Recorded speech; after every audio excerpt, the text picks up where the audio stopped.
స్కామ్ల ప్రభుత్వం అంటే వైసీపీ అని మంత్రి రాంప్రసాద్ రెడ్డి అన్నారు. వైసీపీ సర్కార్లో అన్ని శాఖల్లో అవినీతి జరిగిందని ఆరోపించారు. ఆయన క్రీడా శాఖలో ఆడుదాం ఆంధ్ర గురించి విచారణ జరుగుతోందని, విచారణ తర్వాత దోషులపై చట్టపరమైన చర్యలుంటాయని చిత్తూరు జిల్లా నిండ్ర మండలంలో చెప్పారు.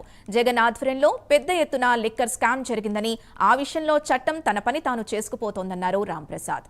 మిథున్ రెడ్డి అరెస్టు కూడా అందులో భాగమేనని చెప్పారు. నిండ్ర మండలంలో టీడీపీ వ్యవస్థాపకులు ఎన్టీఆర్ కాంస్య విగ్రహాన్ని ఆవిష్కరించి చంద్రబాబు, నారా లోకేష్, పవన్ కళ్యాణ్ రాష్ట్రాన్ని సంక్షేమ పాలన దిశగా నడిపిస్తున్నారని స్పష్టం చేశారు రాంప్రసాద్. కూటమి ప్రభుత్వంలోనే అన్ని వర్గాల అభివృద్ధి జరుగుతోందన్నారు. సుపరిపాలన కార్యక్రమంలో ఇంటింటికి కూటమి నాయకులకు ప్రజలు బ్రహ్మరథం పడుతున్నారని రాంప్రసాద్ తెలిపారు.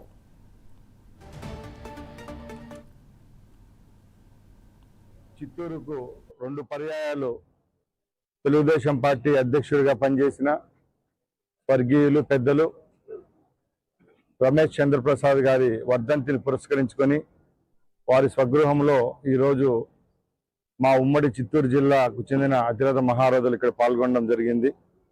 వాళ్ళ ఘనంగా శ్రద్ధాంజలి ఘటిస్తున్నాం. ముఖ్యంగా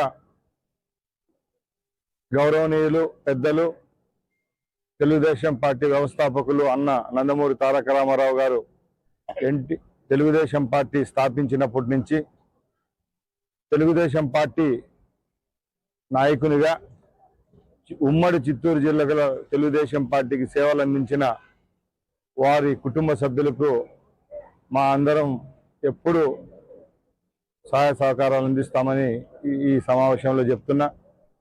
ముఖ్యంగా ఈరోజు ఈ గ్రామంలో అన్న ఎన్టీఆర్ గారి విగ్రహాన్ని ఇక్కడ ఆవిష్కరించుకోవడం చాలా సంతోషంగా ఉంది.